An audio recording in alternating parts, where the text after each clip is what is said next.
Il y a une vingtaine d'années, alors que j'effectuais mon doctorat en biologie moléculaire à l'Université de Genève, j'ai découvert un petit peu par hasard ce qu'on appelle donc les expériences de mort imminente, ou Near Death Experience en anglais. Et je me suis tout de suite passionnée pour ce sujet dans la mesure où il touchait justement à deux ennemis, enfin à ce qui consiste toujours à qui constitue toujours à l'heure actuelle deux grandes énigmes pour la biologie, à savoir la mort et la conscience. Donc très vite, j'ai eu envie de me diriger dans cette voie. Et puis, j'ai fini mon doctorat, j'ai cherché des organismes, des instituts ou des laboratoires qui s'intéressaient à ces phénomènes. Et puis après 2-3 ans où je n'avais pas trouvé, enfin, j'avais finalement rien trouvé de vraiment consistant, je me rendais compte que c'était surtout des chercheurs isolés qui travaillaient dans ces domaines, en tout cas à l'époque. Je me suis rendu compte que si je voulais vraiment m'orienter dans cette voie, c'était à moi de finalement créer la structure qui me correspondait. Donc c'est comme ça que peu à peu a germé... Ah non, c'est pas ça. C'est bizarre. A germé l'idée de créer un centre à Genève que j'ai appelé Noesis, le Centre d'études et de recherche noétique. Ça, c'était en 1999. L'idée à la base, c'était vraiment d'offrir un accueil et une écoute à toutes les personnes qui avaient vécu une expérience de mort imminente, puisqu'entre-temps, j'avais pu me rendre compte qu'il y avait vraiment un gros problème de communication pour toutes ces personnes qui ne savaient pas à qui s'adresser, un problème d'isolement. Et je me suis dit, je vais fonctionner un peu sous la forme de l'échange, c'est-à-dire qu'en contrepartie de cet accueil et de cette écoute, elles vont m'apporter leur témoignage et ça va constituer un matériel de base pour débuter mes recherches. Et le troisième but, c'était de fournir aussi une information de qualité sur ces phénomènes, puisque là aussi, j'avais pu me rendre compte qu'il y avait une grande méconnaissance des Near-Death Experience, d'une part dans les milieux médicaux, mais aussi scientifiques au sens large. En tout cas, dans les milieux biologiques qui étaient les miens, c'était vraiment complètement inconnu. Donc j'ai commencé avec un site internet, une ligne téléphonique, et puis j'ai attendu, et les premiers témoignages sont très vite arrivés. Au début, je recevais les gens dans mon salon. Et puis là, j'ai pu faire plusieurs constats pendant les premières années. Le premier, c'est que tout de suite, on va dire très très vite, j'ai été confrontée à des témoignages qui dépassaient largement le cadre des NDE. J'étais en face de personnes qui me rapportaient des expériences qui étaient, en tout cas à l'époque, encore moins connues que les NDE. En tout cas, moi, j'en avais jamais entendu parler. J'étais en fait bien loin de me rendre compte de tout ce qui existait dans ces domaines. Et je me rendais compte que tous ces phénomènes étaient tout aussi intéressants dans la mesure où c'était toujours des expériences qui étaient en lien avec un état modifié de la conscience. Donc au bout de quelques années... Ah non, c'est toujours le mauvais. Excusez-moi, je ne sais pas comment revenir. Voilà. Au bout de quelques années, j'ai décidé d'élargir le champ de mes recherches à l'ensemble de ce qu'on appelle les états modifiés de conscience dits non ordinaires. Donc ça, j'y reviendrai dans un petit moment. Le deuxième constat, c'est que moi, j'avais pu lire beaucoup de choses sur les conséquences positives consécutives à une expérience de mort imminente. On dit que les gens reviennent transformés positivement, qu'ils changent de valeur, qu'ils retournent à des valeurs plus altruistes, qu'ils n'ont plus peur de la mort, qu'ils se détachent des biens matériels. Et tous ces changements de valeur étaient vrais, mais en fait, moi, je me trouvais en face de personnes qui étaient, dans la majorité des cas, je ne dis pas que c'était toujours le cas, mais dans la majorité des cas, très perturbées par ce qu'elles avaient vécu, ou ce qu'elles vivaient encore, et parfois même traumatisées dans la mesure où elles n'arrivaient pas à intégrer ces expériences dans leur vie et à reprendre une vie normale. Et ça, c'était valable pour les expériences de mort imminente, mais c'était valable pour tous les autres phénomènes auxquels j'étais confrontée. Et puis après un certain temps, je me suis rendu compte que moi, en tant que biologiste, eh bien, j'atteignais mes limites, c'est-à-dire que je pouvais rassurer, informer pas mal de personnes, mais dans certains cas, certaines avaient besoin de plus et d'un réel accompagnement psychothérapeutique que je ne pouvais pas leur offrir. Donc peu à peu, c'est aussi imposé l'idée qu'il me fallait m'adjoindre les compétences d'un professionnel. Et ce professionnel, je ne l'ai pas rencontré tout de suite, je l'ai rencontré en 2003. Et c'est donc mon collègue actuel, Claude-Charles Fourier, qui lui avait l'avantage d'avoir vécu plusieurs états modifiés de conscience très, très perturbants, dont un principal à l'âge de 25 ans, à la suite duquel il avait été vraiment très très mal. Il avait été voir des médecins qui l'ont médicalisé, ce qui n'a fait qu'aggraver son état. Et au bout de 3 ans, il ne pouvait plus sortir de chez lui. Enfin, il était vraiment dans un état de paranoïa, vraiment de dérèglement psychique grave. Jusqu'au jour où il a rencontré une psychothérapeute à Paris qui a tout de suite compris qu'à la base, il y avait un vécu particulier, qui lui a demandé d'arrêter les médicaments et qui, en l'espace de 3 semaines, lui a fait retrouver une vie normale. Donc à partir de là, il est rentré vraiment dans un suivi assez long avec cette personne qu'il a formée et il en est venu petit à petit à devenir lui-même psychothérapeute. Donc j'aimais bien ça, il avait une vision qui était très complémentaire à la mienne, donc avec un regard un vécu subjectif complémentaire à mon regard plus scientifique, plus objectif. Donc il a intégré le centre Noesis en 2004. Et à partir de là, ensemble, on a essayé de travailler pour comprendre pourquoi, en fait, avec les mêmes expériences, certaines personnes revenaient effectivement transformées et épanouies, et d'autres étaient vraiment extrêmement mal, voire traumatisées. Et qu'est-ce qu'on pouvait faire pour les aider? Ensuite, le troisième constat qui m'a, moi, vraiment frappé les premières années, c'est vraiment le problème du vocabulaire. C'est-à-dire que quand on lit des témoignages dans les livres, on a l'impression que c'est assez facile. Les gens en parlent avec même un langage qui est assez stéréotypé. En tout cas, pour les expériences de mort imminente, il y a tout un langage, le tunnel, les êtres de lumière, des fois des anges, etc.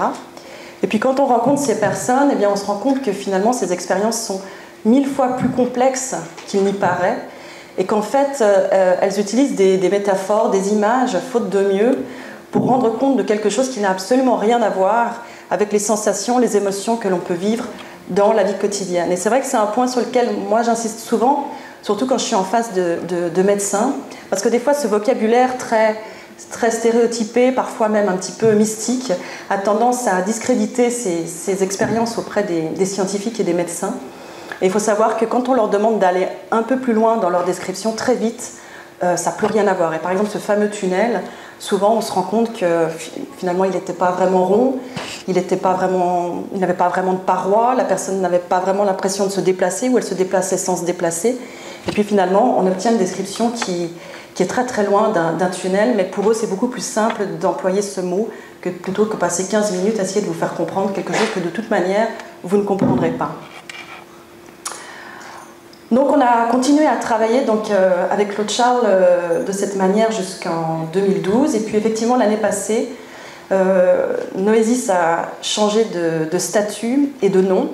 En fait, l'association Noesis a été dissoute et on est devenu une fondation reconnue d'utilité publique qui porte le nom d'Institut suisse des sciences noétiques. Alors les buts, on va dire, sont plus ou moins les mêmes.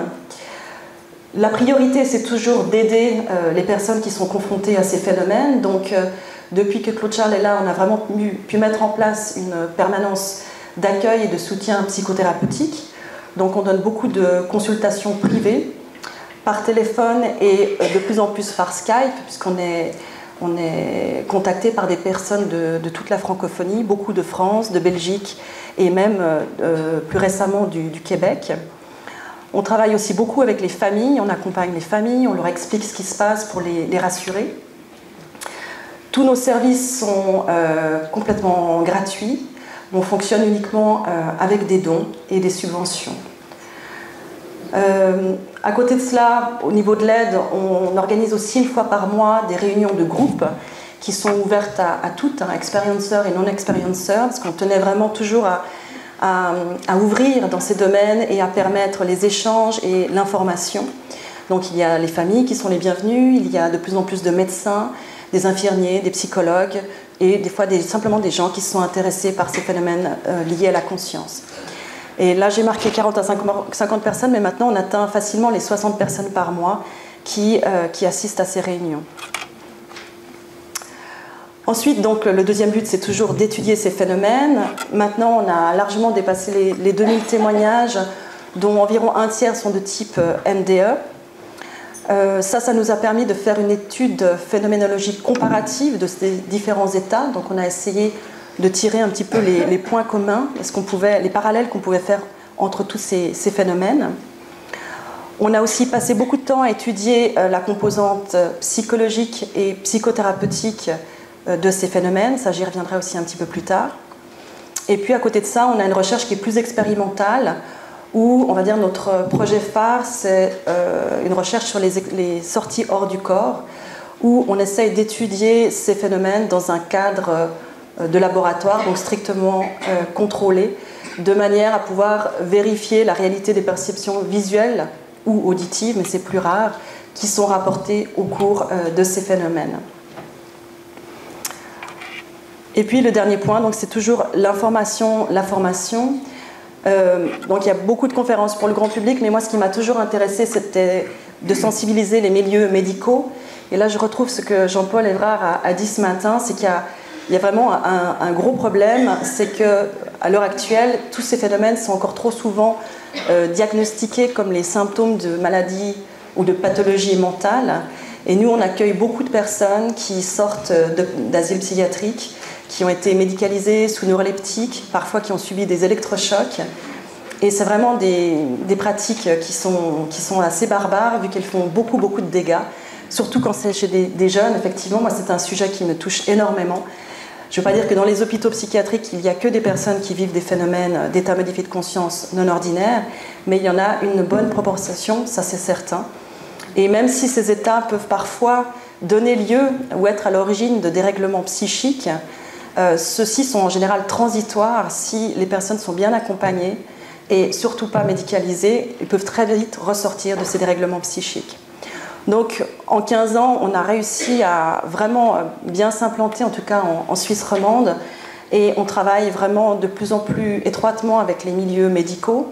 Les médecins nous envoient des patients quand ils sentent que ce n'est pas un cas qui les concerne. On fait beaucoup de conférences aussi, de cours, de formation continue pour les médecins et même des ateliers de travail pratique ou d'études de cas cliniques. Ça, c'est en plein développement actuellement. Et puis sinon, donc on a aussi écrit un livre il y a 2 ans qui s'appelle « État modifié de conscience ». On travaille aussi beaucoup en suivant des projets d'étudiants universitaires en fac de psycho ou sociologie, etc. Alors maintenant, j'en viens donc aux états modifiés de conscience non ordinaires. Donc ce terme, en fait, les états modifiés de conscience, tout le monde en vit tous les jours, quotidiennement. Le sommeil, le rêve sont déjà des états modifiés de conscience. Quand on parle d'états modifiés de conscience non ordinaires, c'est un peu, enfin, qui ne touchent pas tout le monde, que c'est des phénomènes qui sont un peu moins courants. Et même parmi ceux-ci, il y a encore tout un crescendo. Je ne vais pas entrer trop dans les détails, mais disons que nous, donc on sait, les personnes qui s'adressent à nous, c'est, on va dire, essentiellement des personnes qui vivent des états totalement spontanés et involontaires, dans leur grande majorité. Mais c'est vrai qu'on, ces derniers temps, je dirais depuis peut-être 2 ans, on a aussi de plus en plus de gens qui nous contactent et qui ont vécu des choses qui étaient totalement inattendues à la suite de pratiques comme des pratiques chamaniques ou bien la prise d'ayahuasca ou d'autres drogues qui escomptaient un certain effet et où l'expérience a complètement dépassé le cadre de ce qui était prévu et où l'encadrement n'a pas été suffisant, où les organisateurs ont été débordés. Et c'est des pratiques qui peuvent être extrêmement déstructurantes. Donc voilà, c'est vrai que ces dernières années, avec l'engouement qu'il y a pour toutes ces pratiques, nous on voit arriver de plus en plus de cas comme ça, alors que par le passé, c'était plutôt des cas totalement spontanés et involontaires. Alors là, donc parmi les états de conscience non ordinaires, modifiés non ordinaires, là, cette liste, elle n'est pas du tout exhaustive. J'ai simplement indiqué on va dire les phénomènes auxquels on est le plus souvent confronté. Je vais vraiment essayer d'être très brève pour les présenter parce que chaque catégorie pourrait donner lieu à une conférence en soi, ce qui n'est pas le but.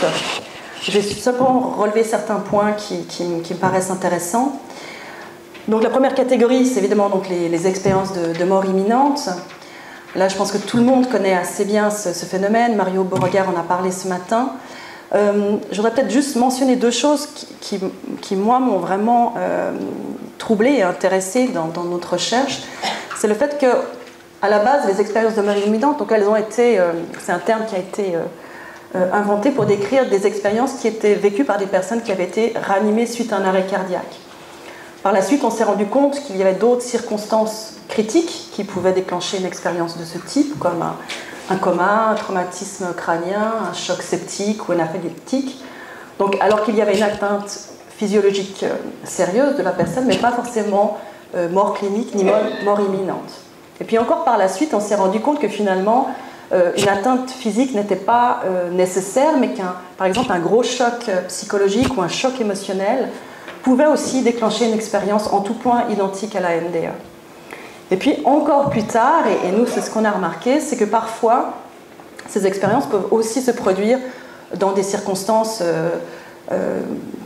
tout à fait inattendues, comme par exemple au moment d'une méditation ou d'une relaxation profonde, et parfois, même si c'est moins courant, sans aucune raison apparente, alors que la personne est en train de bouquiner dans son salon ou de prendre une douche ou encore se repose dans un champ ou se relaxe dans un champ. Ce qui montre bien que pour nous, c'est avant tout un phénomène, un état de la conscience, et que la mort est un des chemins qui permet d'accéder à cet état de conscience, mais ce n'est pas le seul. C'est certainement celui qui est le plus, on va dire, propice pour vivre cette expérience, mais on peut vivre finalement cette expérience on pourrait la vivre n'importe quand dans sa vie, si j'ose dire. À ce propos, il y a aussi un autre phénomène qui est lié, qui est très intéressant. Là aussi, c'est des témoignages qui arrivent ces dernières années, qu'on n'avait pas il y a quelques années.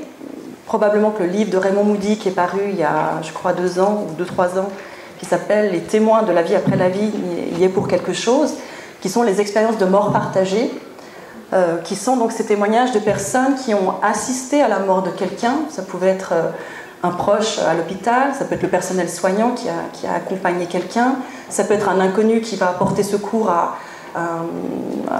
lors d'un accident de voiture ou de moto sur la route, et qui vont à ce moment-là entrer eux-mêmes dans un état modifié de conscience qui peut être simplement de voir, par exemple, quelque chose qui va s'élever du corps physique de la personne.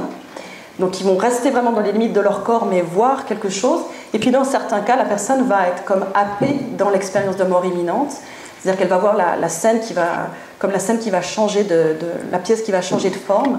Et elles vont se retrouver au plafond, en sortie de corps, à côté de la personne qui est en train de décéder. Et là où ça devient vraiment intéressant, c'est quand elles vont vivre, par exemple, la revue de vie de la personne qui décède. Alors si c'est une personne proche, par exemple, il y aura des scènes qui vont les concerner. Et puis il y a des scènes qu'elles n'auront jamais vues, dont elles n'auront jamais entendu parler, et qu'elles pourront vérifier par la suite. Donc ça, c'est vraiment quelque chose qui est très intéressant aussi, parce qu'on voit bien que là, la personne n'était pas du tout dans une situation physique problématique, dans une situation de mort imminente, et qu'on peut vivre donc ces états à peu près n'importe quand dans sa vie. Ensuite, il y a les OBE, donc Out of Body Experience, donc les décorporations ou sorties de corps en français. Là encore, c'est un sujet inépuisable. Ce que je dirais, c'est qu'on parle souvent de la sortie de corps, mais en fait, on pourrait dire les sorties de corps, parce que c'est un phénomène extrêmement polymorphe, à tel point que des fois, on se demande si on a affaire à la même expérience.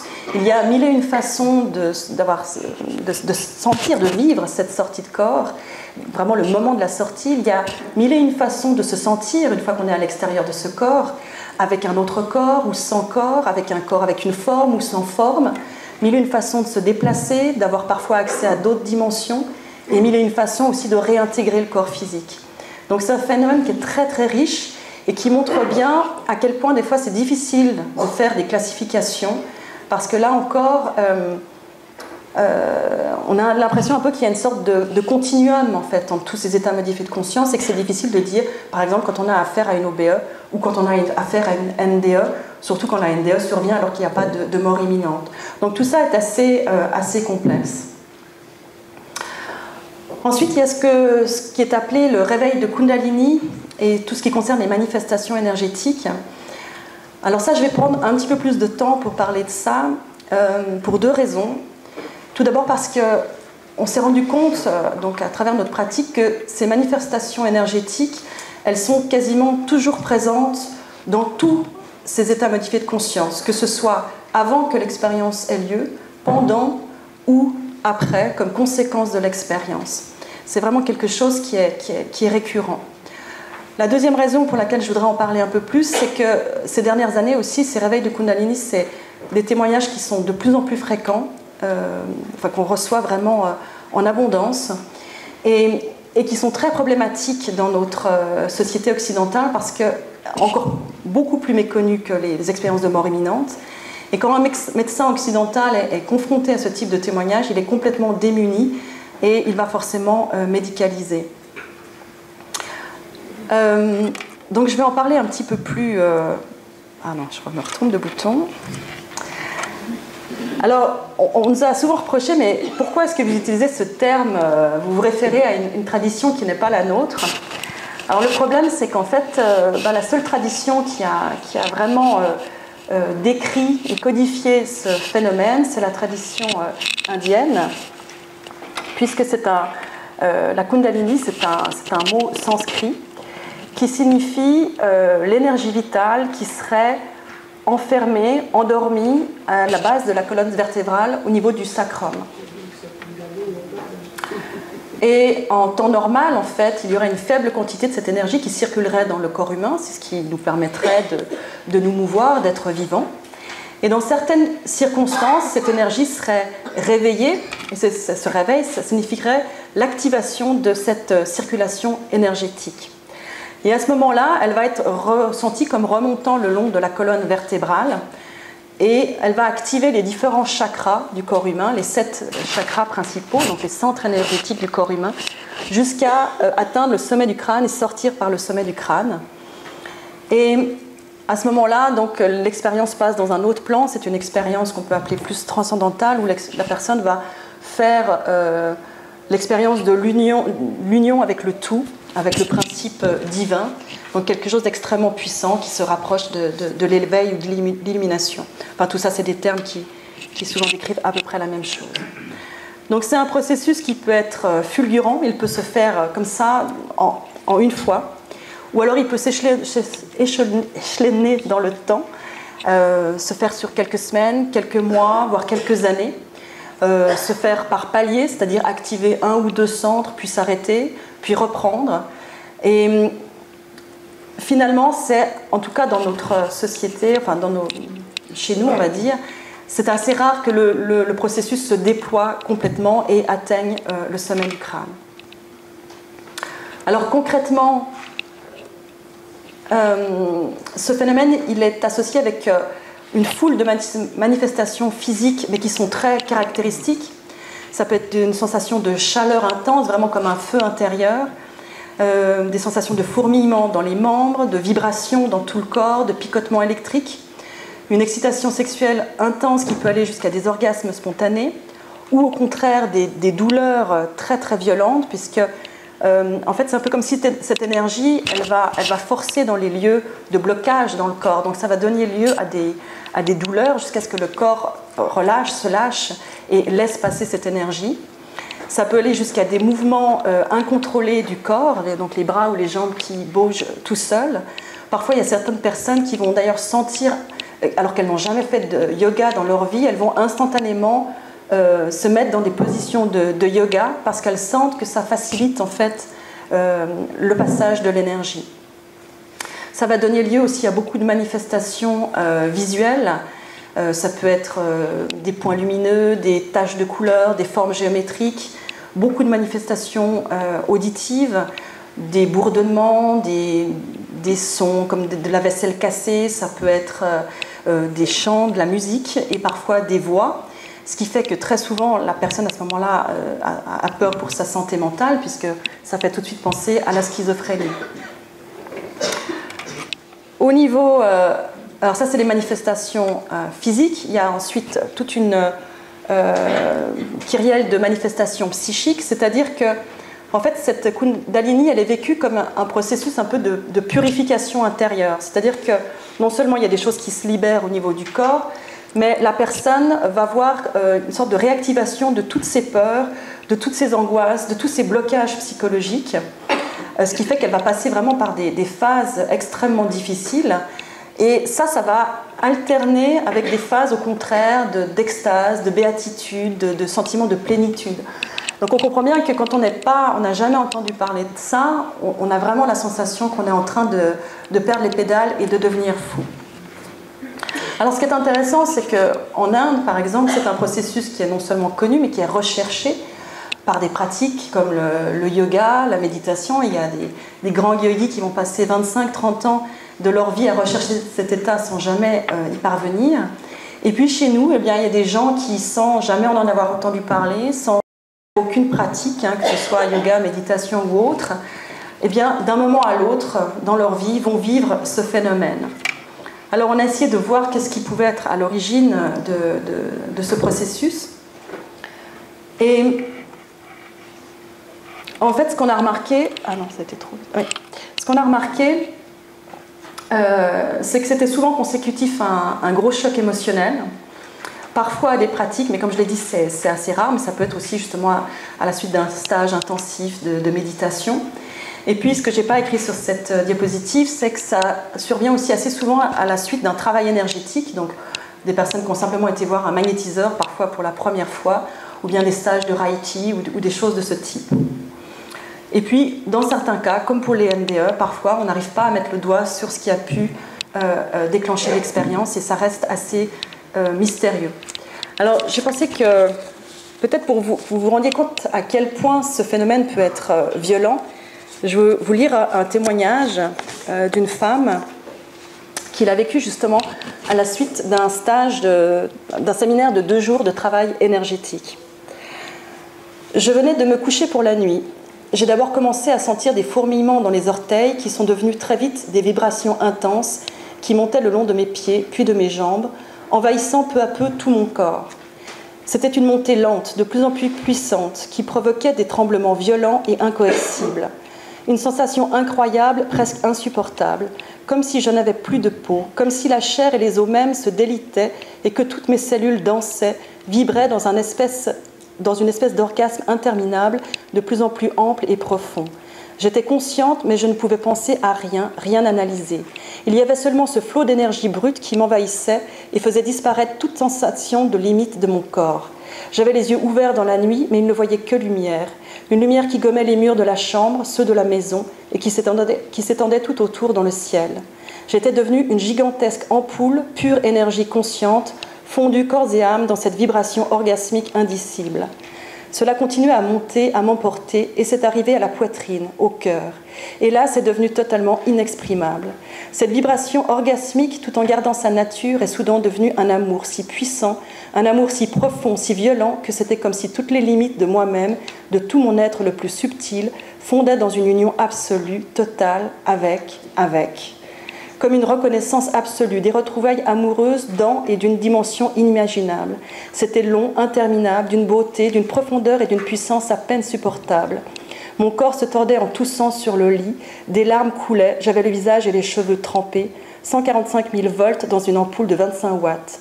Un feu, une combustion intérieure et extérieure à laquelle on n'échappe pas, qu'il faut laisser œuvrer et à laquelle il faut réellement et profondément s'ouvrir sans résistance et sans faux semblant. Cela a continué à monter et j'ai perdu conscience de la réalité concrète. L'expérience s'est déployée dans un autre plan, celui de la connaissance. Ça a duré toute la nuit. Et donc ensuite, elle a vécu cette expérience plus transcendantale. Donc, le problème, donc, comme je l'ai dit, c'est que quand on n'a aucune connaissance de ces phénomènes, la réaction première, ça va être de s'opposer au phénomène. Donc la peur va faire que les gens vont se bloquer et ça ne va pas arrêter le processus, ça va simplement amplifier tous les phénomènes désagréables. Donc ça va amplifier les douleurs, ça va amplifier les angoisses et les peurs. Donc c'est vraiment l'opposé de ce qu'il faut faire, malheureusement. Et le deuxième réflexe, c'est d'aller voir un médecin. Et c'est vrai qu'en général, enfin c'est même pas en général, c'est tous les cas qu'on a eu, les médecins, ce qu'ils ont fait, c'est de donner des antidouleurs, des antidépresseurs et des anxiolytiques. Et c'est la même chose, les médicaments ne vont pas stopper le processus, mais vont simplement le ralentir et accentuer tous les effets négatifs. Au contraire, si ce phénomène est bien accompagné, on a accompagné un certain nombre de personnes ces dernières années, eh bien, ça va permettre à la personne de faire un travail sur elle, de comprendre certaines problématiques psychologiques et de pouvoir les dépasser. Donc petit à petit, ça la conduit à, on va dire, un épanouissement de sa personne. Et ce qu'on constate, c'est que très vite, si elle est rassurée, si on lui explique ce qu'elle est en train de vivre, si on peut mettre des mots sur ce vécu, eh bien, non seulement les manifestations désagréables vont être vécues beaucoup plus facilement, mais elles vont assez vite s'estomper, voire disparaître. Ensuite, le phénomène, il fait souvent des phases, donc ça peut revenir, mais du moment que la personne accueille ces phénomènes, ça passe assez vite, puisque l'énergie peut faire son travail.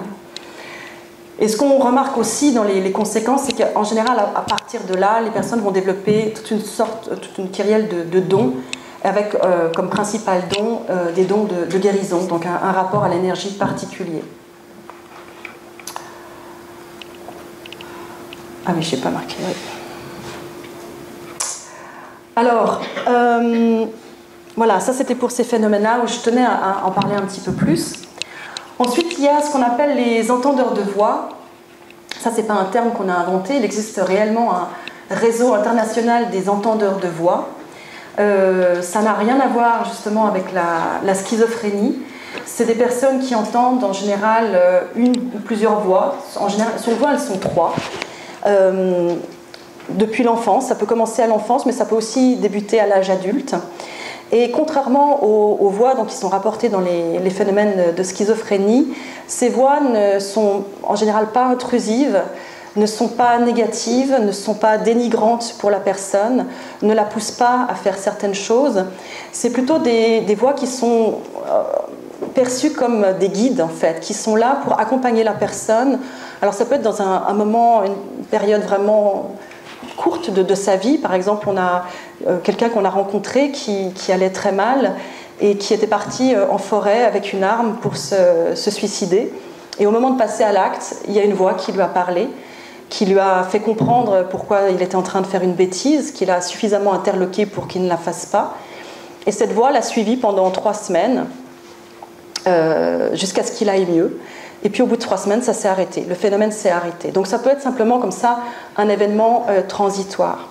On a une autre anecdote qui est... parce que souvent ces voix sont décrites aussi comme étant très sages, enfin ayant beaucoup de sagesse et beaucoup d'humour. Et je vous raconte une anecdote. C'est un homme qu'on aimait beaucoup, qui est aujourd'hui décédé, qui à l'âge de 18 ans était parti en Angleterre travailler dans un restaurant. Et un jour, il rentre pendant sa pause de midi dans sa chambre, et tout d'un coup, il entend une voix qui lui dit « Dans 5 minutes, un tel va venir sonner à ta porte et va te demander tel livre. » Alors il est très étonné, mais 5 minutes après, effectivement, ça se passe de cette manière.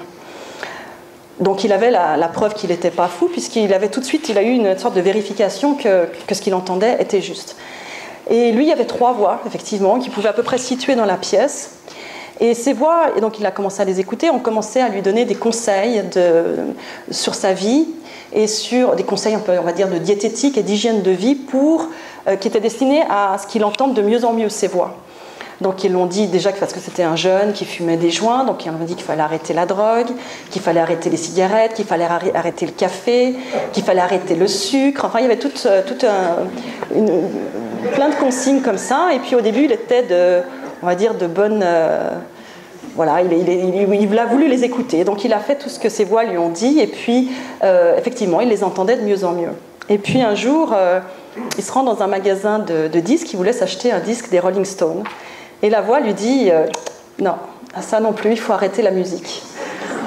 Alors là, quand même, il commence à s'énerver et puis il dit non, mais ça va pas, je fais ce que je veux, j'en ai assez. De toute façon, c'est qui est dans la matérialité, hein, c'est moi, alors je fais ce que je veux. Et il achète son disque, il sort du magasin et il va à l'arrêt de bus, il s'assoit sur un banc et il pose son disque à côté de lui. Et en fait, le banc était ajouré. Et puis il attend. Et puis tout d'un coup, sur le trottoir d'en face, il y a un monsieur qui passe avec sa petite fille. Et tout d'un coup, la petite fille le pointe du doigt, il fait « Papa, regarde !» Et à ce moment-là, il a juste le temps de voir que son disque disparaît et qu'il y a un enfant d'une douzaine d'années qui était passé derrière et qui lui a volé son disque et qui est parti en courant. Et à ce moment-là, il entend les voix qui lui disent « Alors, c'est qui est dans la matérialité ?»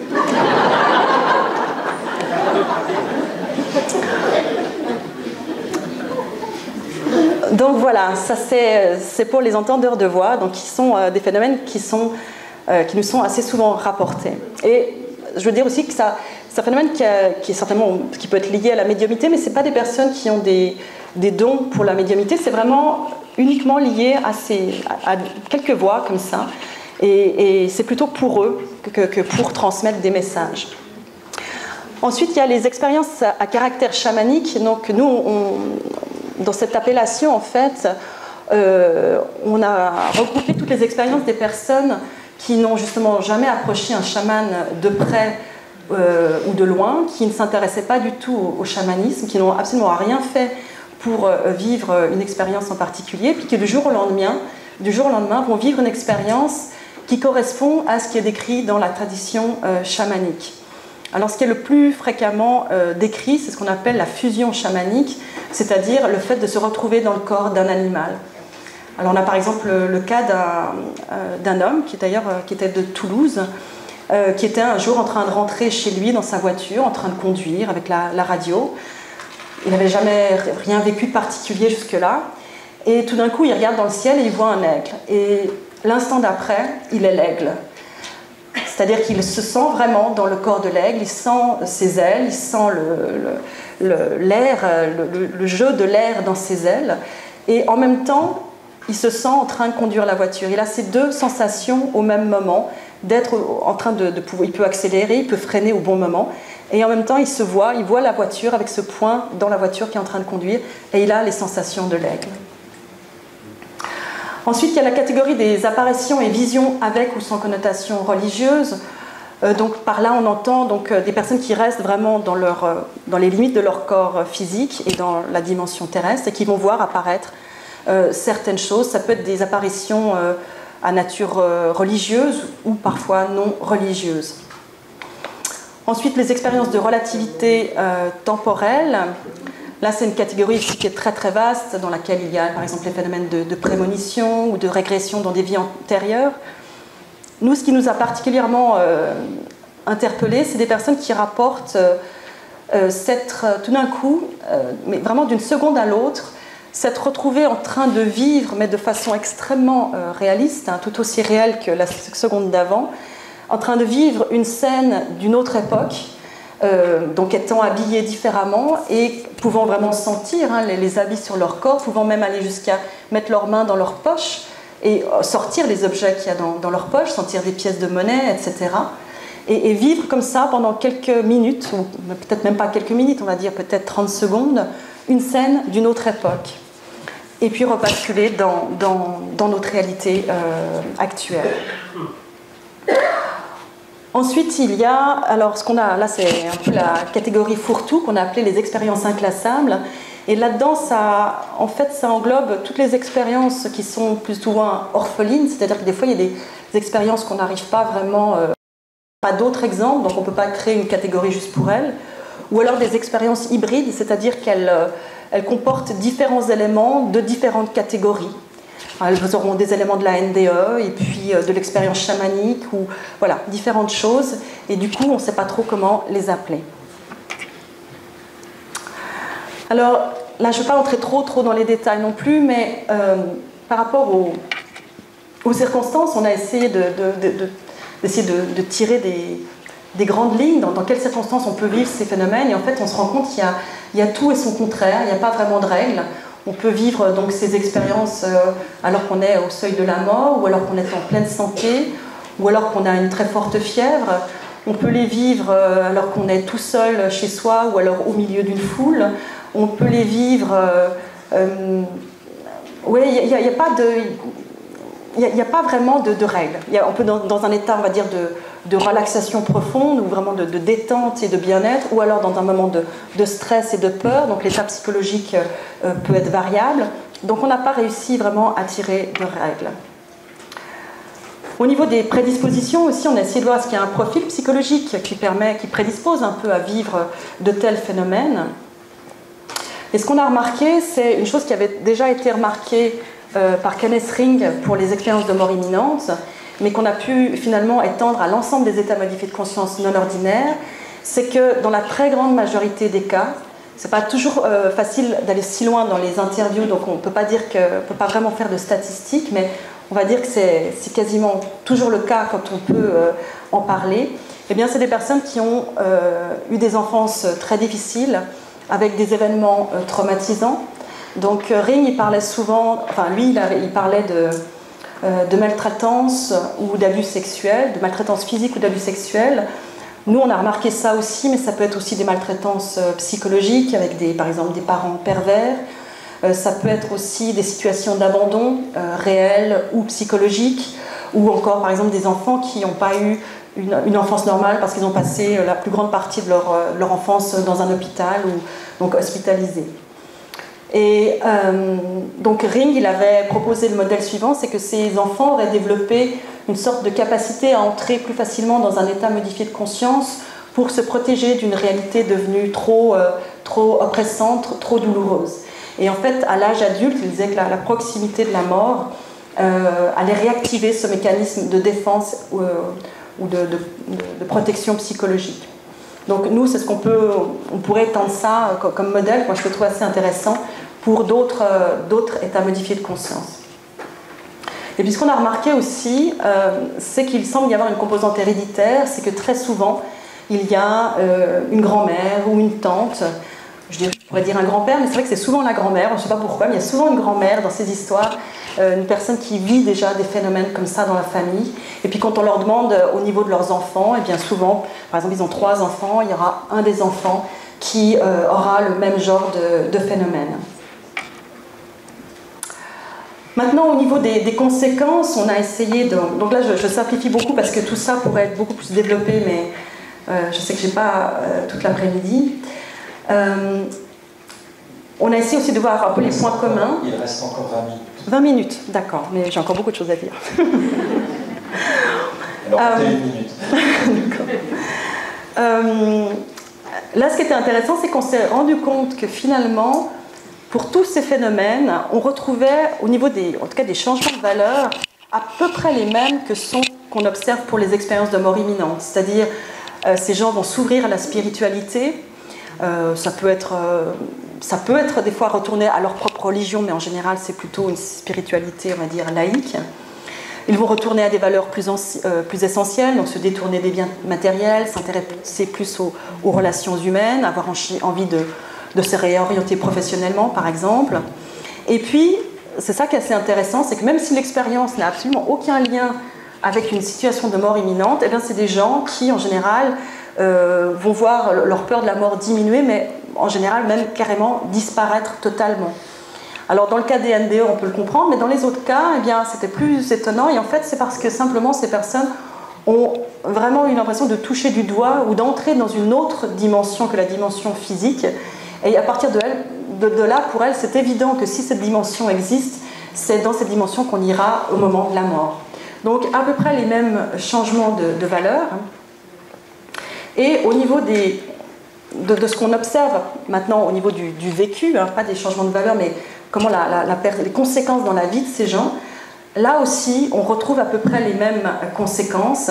C'est-à-dire que, dans certains cas, les expériences sont bien vécues, hein, je ne veux pas noircir le tableau, parfois les gens vont bien, mais dans les gens qu'on reçoit en tout cas, il y a un certain nombre de traits qui vont se retrouver. Alors ça va dépendre de l'expérience qui est vécue, ça va dépendre de l'âge à laquelle l'expérience est vécue. Hein. Si ça a lieu dans l'enfance, souvent c'est mieux vécu que quand ça apparaît à l'âge adulte. Ça va dépendre du fait que l'expérience était ponctuelle ou récurrente. Ça va dépendre du profil psychologique de la personne, c'est vrai. Donc l'intensité de ces conséquences négatives va dépendre de tout ça. Mais ce qu'on remarque souvent, c'est que comme il y a un gros problème de communication, ces personnes vont se replier sur elles-mêmes, vont souffrir d'isolement, qu'elles vont témoigner d'une grande fragilité émotionnelle et parfois psychique, d'une susceptibilité assez exacerbée, de beaucoup de difficultés à communiquer, parfois d'une inflation de l'ego. À partir de là, les 3 derniers points, je dirais que c'est peut-être plus des conséquences qui sont vraiment typiques des NDE, mais qu'on a pu aussi remarquer pour d'autres expériences. Donc inflation de l'ego, pas mal de problèmes relationnels, Donc souvent une instabilité au niveau de leur vie professionnelle et affective parce que justement il y a ce problème de communication. Elles auraient besoin souvent de parler, d'être écoutées et elles ne trouvent pas l'écoute dont elles auraient besoin. Et tout ça, selon les cas, ça peut déboucher sur vraiment des troubles psychiques, des états dépressifs et parfois des tendances suicidaires. Alors ça, c'est quelque chose qu'on a vraiment, sur lequel on a pas mal travaillé pour les expériences de mort imminente. Quelque chose souvent qui est un peu tabou, puisqu'on dit souvent qu'après une NDE, la vie est sacrée, etc., etc. Et en fait, nous, on a reçu un certain nombre de personnes qui étaient tellement mal après leur expérience et se sentaient tellement en décalage entre cette expérience, enfin, leur quotidien était tellement fade et gris en comparaison de cette expérience magnifique qu'elles ont fait des tentatives de suicide et dont certaines, c'est des proches qui nous l'ont rapporté par la suite, ne se sont pas ratées. On a aussi des personnes qui avaient vécu une NDE au moment d'une tentative de suicide et qui en ont refait une par la suite, ce qui va à l'encontre de ce qui était dit jusque-là. Alors maintenant, je voudrais dire aussi quelques mots d'une dernière catégorie d'expériences dont je n'ai pas encore parlé, qui sont justement les expériences transcendantales, que nous, on a classées un petit peu à part, qu'on ne considère pas comme un état modifié de conscience non ordinaire. Donc je vais m'expliquer là-dessus après. Donc les expériences transcendantales, c'est quelque chose déjà qui est très très difficile à décrire. C'est une expérience qui est, on va dire, au-delà du mental, au-delà de l'intellect, au-delà de l'ego, au-delà même de l'individuation. C'est-à-dire que la personne qui vit cet état n'existe plus en tant qu'individu, en tant que je, mais que c'est le tout finalement qui existe à travers elle. Donc ça veut dire que tous les référentiels sont abolis à partir de là. Il n'y a plus de connu et d'inconnu, il n'y a plus d'ici et de maintenant, il n'y a plus d'espace, il n'y a plus de temps, il n'y a plus de vie, il n'y a plus de mort. Donc c'est une sorte d'abstraction totale, on pourrait dire un vécu concret de l'abstraction totale. Donc évidemment, c'est une expérience qui est impossible pour nous à conceptualiser intellectuellement, impossible à concevoir, impossible pour les personnes à réellement mémoriser et impossible à provoquer. Donc là aussi, je me suis dit que pour essayer de vous nous donner une idée plus précise de ce que c'est, je vais vous lire un témoignage qui l'exprime assez bien. Cela s'est passé un soir chez des amis. J'étais assis en tailleur sur un canapé et nous écoutions de la musique. À un moment donné, subitement, j'ai senti que j'allais partir. C'était un état sans peur, car étonnamment, dès cet instant, j'ai su ce qui se passait. J'avais comme une prescience de l'événement et je sentais qu'il ne m'était pas possible d'arrêter le processus, comme dans une fusée, réacteur allumé. J'ai regardé dans les yeux la personne qui m'accompagnait. J'avais la sensation qu'avec le regard, je pouvais l'emmener avec moi. Mais elle me souriait sans comprendre. Peu à peu, la poussée s'est faite plus forte et ça m'est alors devenu égal que mon ami vienne ou non. Et tout d'un coup, c'est arrivé. Je ne pouvais plus rien maîtriser. Je ressentais une douleur intense et persistante derrière la tête, à la base du crâne. Je n'étais pas conscient du temps qui passait. De toute façon, le temps n'était vraiment plus mon problème. Je ne ressentais toujours aucune peur. L'état qui a suivi est indicible. J'étais le tout, mais en vérité, c'est le tout qui était. L'infini était vécu concrètement, mais moi, je n'étais plus. Mon moi n'était plus. C'était un état hors du temps. C'était aussi un état sans pensée, sans question. La réponse à tout était. Mais ce qu'il faut comprendre, c'est que je ne pouvais même pas en être conscient, car à ce moment-là, je n'étais plus. Je ne pouvais donc pas vivre ce qui se passait. Je ne savais rien. Je ne ressentais rien, car j'étais l'événement. En moi, il n'y avait ni émotion, ni sentiment. Or, si avec le recul, je peux aujourd'hui en faire une description, cependant bien pâle face à la réalité, c'est que par instant, dont la durée m'échappait, mon moi refaisait surface et surfait sur cet état que je pouvais alors constater, observer et surtout vivre dans toute son intensité, vivre concrètement ces sensations inconcevables. Et c'est alors qu'apparaissait une sensation intense de béatitude absolue. Cette expérience est pour moi difficile à confier, car extrêmement intime et surtout invraisemblable. Je me fais un peu violence pour en parler, car comment oser dire que pendant un instant, on était tout, on était Dieu. Ça peut paraître complètement mégalo ou complètement ridicule. Pourtant, j'étais tout, mais je ne pouvais le saisir, le comprendre que lorsque je ressortais un peu de cet état. Donc nous, on considère que cette expérience n'est pas un état modifié de conscience non ordinaire. Parce que dans tous les états modifiés de conscience dont j'ai parlé jusqu'à maintenant, il y a toujours justement un observateur, il y a toujours quelqu'un qui vit l'expérience et qui peut la raconter, qui peut l'observer, prendre des notes et l'observer. Par exemple, dans les sorties hors du corps, il y a toujours quelqu'un qui se déplace d'un point à un autre. Là, dans cette expérience, il n'y a plus d'observateur. On est au-delà de l'individu. Donc pour nous, ça tout le monde, tous les chercheurs ne seront certainement pas d'accord, mais pour nous, là, on touche à, on pourrait dire, ce qui est de l'ordre de la conscience pure, une conscience qui ne serait par définition non modifiée. C'est-à-dire qu'un état modifié de conscience, oui, modifié par rapport à quoi? Par rapport à cette conscience qui, elle, ne serait pas modifiée, qui serait peut-être la conscience, on va dire, primaire ou la conscience originelle, où on peut lui donner tous les termes qu'on veut. Et en fait, le processus même de l'incarnation constituerait déjà une modification par rapport à cette conscience première. Alors, cette expérience, les états modifiés de conscience peuvent être finalement une porte d'entrée pour cette expérience. Par exemple, une expérience de mort imminente peut, dans certains cas, aboutir à une expérience transcendantale, ou le réveil de Kundalini, comme je l'ai dit avant, donc, quand la personne sort par le sommet de son crâne et vit cet état d'union, c'est une expérience transcendantale. D'ailleurs, dans le témoignage que j'ai lu, la personne parle d'une poussée au niveau de la base du crâne, et probablement que c'est une expérience de réveil de Kundalini totalement fulgurante. Là, je vais passer très très vite, parce que ce n'est pas l'essentiel. Il me reste combien de temps? J'ai tout le temps. J'ai de la chance, alors. Bon, bah alors je vais aller pas trop lentement. 15 minutes. 15 minutes, ok. Donc on n'a pas beaucoup de chiffres pour savoir combien de personnes sont concernées par tous ces phénomènes. Par exemple, pour les expériences de mort imminente, différentes études ont montré qu'il y aurait entre 5 et 10% de la... Non, qu'est-ce que je dis? Dans les sorties hors du corps, il y aurait entre 5 et 10% de la population générale qui vivrait au moins une fois dans sa vie cette sensation de se trouver à l'extérieur de son corps. Ce qui peut être un phénomène qui survient une seule fois dans la vie, ou dans d'autres fois être récurrent. En ce qui concerne les expériences de mort imminente, il y a eu différentes études prospectives qui ont été réalisées. La première, c'est celle de l'équipe de Pim van Lommel, publiée en 2001 de le Lancet, donc où ils avaient estimé qu'il y avait entre 12 et 18% de NDE parmi les personnes qui avaient été réanimées suite à un arrêt cardio-respiratoire. Les autres études ont en général trouvé, on va dire, entre 6 et 23% de NDE dans ces circonstances. Moi, j'ai mené à l'hôpital universitaire de Genève une étude prospective sur les NDE, où là je ne vais pas entrer dans les détails, mais on a utilisé une méthodologie un petit peu différente, et où on trouve des chiffres qui sont un petit peu inférieurs, donc entre 7 et 10% pour ce groupe de personnes. Alors, j'ai donné juste ça à titre indicatif, mais ça montre que là, on parle de simplement deux phénomènes, et on voit qu'on a quand même des chiffres qui sont assez significatifs. Donc, on peut imaginer que si on essayait de faire une étude et de recenser l'ensemble de ces états modifiés de conscience, on se rendrait compte que finalement, il y a une grande partie de la population qui est concernée par ces phénomènes, donc tout phénomène confondu.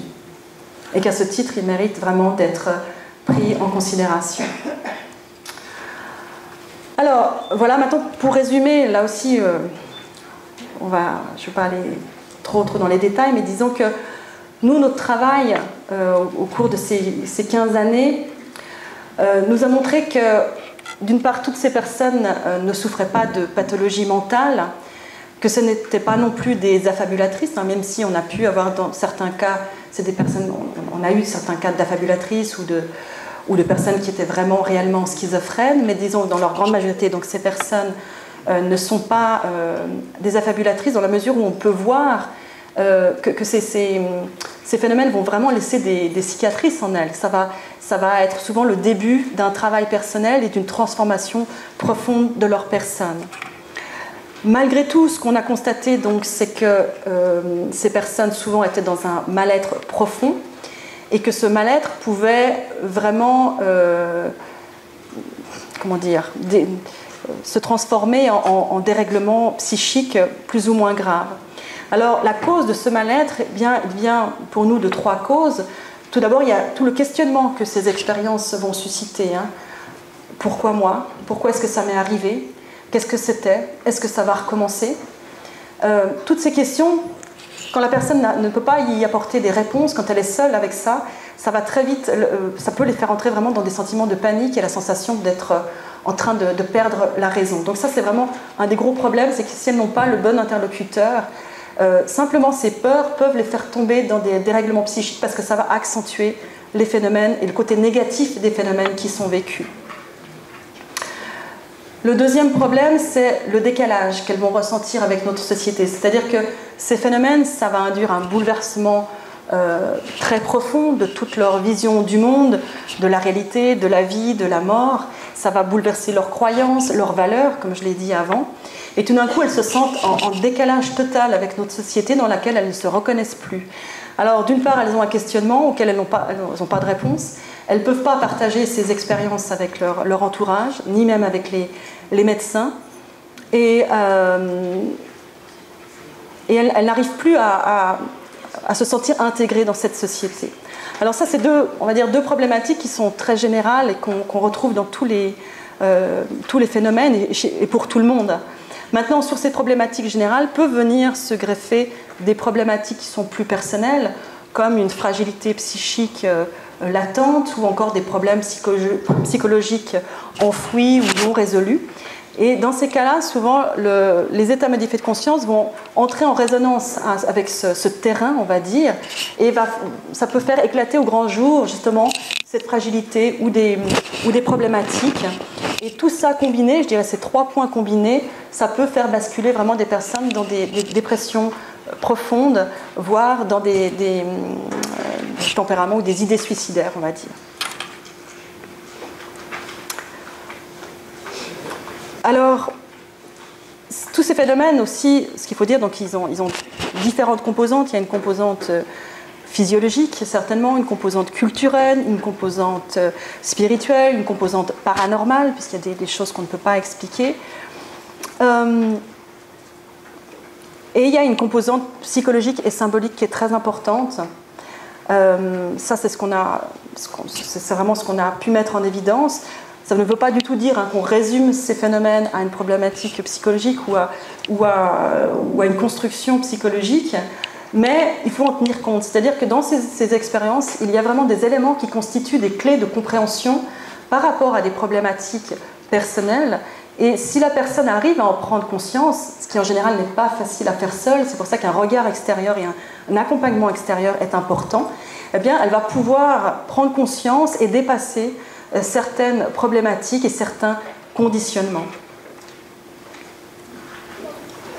Donc ce qu'on voit, c'est que bien accompagné, bien compris et bien accompagné, tous ces phénomènes vont conduire plutôt la personne vers, on va dire, une évolution de sa personne, vers un processus de transformation et d'épanouissement. Et même s'il y a des phases transitoires de dérèglement psychique, s'il y a des phases de dérèglement psychique, ils vont être transitoires. Donc pour nous, on ne considère absolument pas ces phénomènes comme des phénomènes pathologiques, mais vraiment comme des phénomènes qui font partie de la psyché, de toute la richesse de la psyché humaine et qui, à ce titre, doivent justement être pris en considération. Donc maintenant, juste un mot pour terminer, sur notre façon de travailler avec ces personnes. C'est vrai que la première chose dont elles ont besoin, c'est d'être vraiment pris en considération. Nous, trop souvent, on reçoit des gens qui nous disent « Moi, je vois régulièrement un psychiatre et mon psychiatre ne veut pas entendre le contenu de mon expérience. Il sait que j'ai vécu une NDE, il sait que j'ai vécu telle chose ou telle chose, mais il ne s'intéresse pas au contenu parce que pour lui, c'est une hallucination, donc ça n'a pas d'intérêt. » Et pour toutes ces personnes, c'est terrible s'entendre dire que ce qui pour elles est vraiment un élément essentiel et fondateur n'a pas d'importance. Donc vraiment, c'est prendre en considération et écouter sans juger, sans essayer d'apporter de diagnostic ou d'interprétation. Pour beaucoup de gens, ça suffit. On se rend compte qu'il y a beaucoup de gens simplement qui ont besoin de venir déposer leur vécu, d'être écoutés et qui n'ont pas besoin de plus. Donc nous, tout notre travail, c'est de s'adapter aux demandes des gens et de pas outrepasser notre rôle, ce rôle, et de vraiment être toujours attentif à ce qu'ils demandent. Ensuite, il y a des gens qui auront besoin d'être rassurés. Donc là, on va leur expliquer ce qu'ils ont vécu, mettre des mots dessus, dire qu'il y a d'autres gens qui vivent la même chose, etc. Tout ça va leur permettre de les rassurer. Ensuite, là, je me suis trompée, j'aurais dû m'être orientée avant aider, puisqu'on travaille aussi avec d'autres thérapeutes, souvent des thérapeutes qui travaillent sur le corps ou des thérapeutes énergéticiens. Par rapport à certains phénomènes, comme les phénomènes de Kundalini, c'est des aides qui sont non négligeables. Et puis finalement, dans une petite proportion des cas, eh bien, où on sent que les gens sont plus en demande, veulent aller plus loin, on va les aider à donner un sens à cette expérience. Alors pourquoi donner un sens? Eh bien parce que souvent la question qui revient c'est « mais pourquoi ça m'est arrivé à moi ?» C'est quoi? Pourquoi ça m'est arrivé? Et trouver un sens à cette expérience, ben, c'est répondre à cette question en fait. Alors donner un sens, c'est pas leur donner un autre sens, mais c'est les aider, les accompagner à trouver leur sens. Alors on va essayer de les rendre attentifs à qu'est-ce que cette expérience elle leur a appris sur eux-mêmes, qu'est-ce qu'elle a apporté, qu'est-ce qu'elle a changé dans leur façon de fonctionner, dans leur relation aux autres, au monde, à eux-mêmes. Ça peut être des points négatifs, mais ça peut être des points positifs plutôt, mais ça peut être aussi des points négatifs. Donc petit à petit, on va les aider à entrer dans un travail plus, on va dire, d'introspection, qui va les aider à prendre conscience de leur mental, de leur conditionnement, de leur peur, de leur blocage psychologique, de leur traumatisme, de leur schéma de fonctionnement. Donc on entre là vraiment dans un travail, on va dire, plus de développement personnel, qui va les conduire à une meilleure connaissance d'eux-mêmes, à une plus grande conscience d'eux et de leur environnement. Donc c'est ce qu'on appelle vraiment un travail de transformation de la personne. Alors ça c'est important parce qu'à partir de là, en fait, ces personnes redeviennent acteurs de leur vie. C'est-à-dire que souvent elles arrivent chez nous en se disant mais en ayant la sensation qu'elles subissent ces phénomènes. Ils se produisent n'importe quand, ça déstructure complètement leur vie et ils ont l'impression qu'ils sont un peu le jouet de quelque chose et qu'ils subissent. Et en fait, en les aidant à trouver un sens et à faire ce travail, ils retrouvent une certaine responsabilité, ils ont la responsabilité de trouver ce sens et ils redeviennent acteurs et ça inverse complètement le processus, ce qui fait qu'ils le vivent d'une façon complètement différente. Donc finalement, oui, ce que je n'ai pas dit aussi, c'est que dans ce travail de prise de conscience, on va les aider aussi à faire la part des choses entre ce qui vient de leur mental, toute la part mentale qui est très importante dans ces phénomènes, et ce qui relève d'une expérience, on va dire, plus transpersonnelle. Donc tout ce travail, ça va les aider à donner un sens qui peut être un sens psychologique. Et puis certaines personnes ne vont pas s'arrêter là, ça peut être ensuite trouver un sens philosophique, voire un sens spirituel. C'est-à-dire qu'après avoir trouvé un sens à l'expérience, elles vont trouver un sens à leur vie, voire trouver un sens à la vie. Donc tout notre travail, c'est vraiment de s'adapter à ce que veut la personne et de l'accompagner dans ce travail de quête de sens pour se sentir le mieux possible. Voilà, et finalement j'ai aussi été plus... je crois qu'on avait tellement peur de dépasser que je me rends compte qu'il y a des trucs que j'ai oublié de dire, mais c'est pas grave. C'est parfait.